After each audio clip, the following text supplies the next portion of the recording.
जवनिया रे लगन लहबा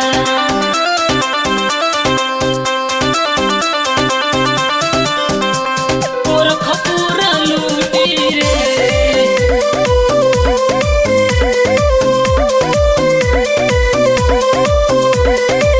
हमरा जवानी के कौनो ना जोड़बा हमरा पे खर्चा तो लाखों करोड़ बा।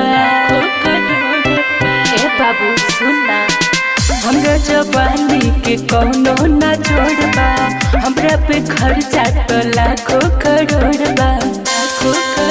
फेंकता मूर्खा जाना लूटी रे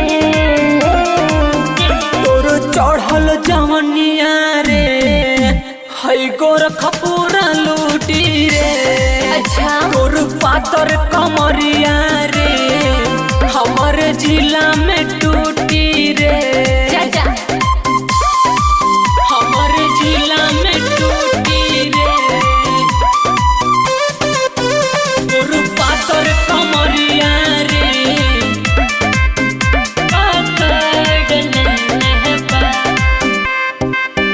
आजमगढ़ हमारा खड़ल लेबा सुना मौजिला मोर पकड़ लेबा बुझला।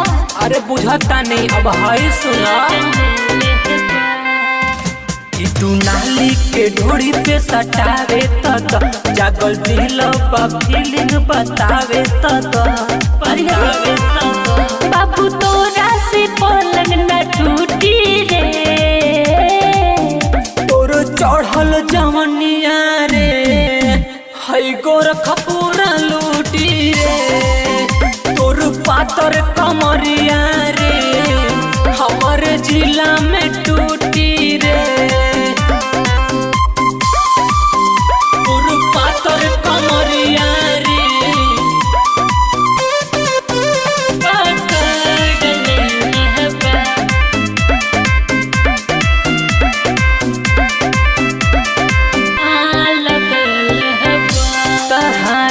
घाटा में डाल लहबा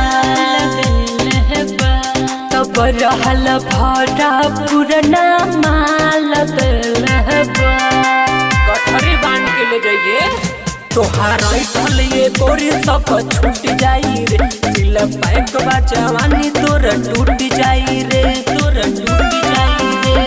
अब खाला जवानी के बूटी रे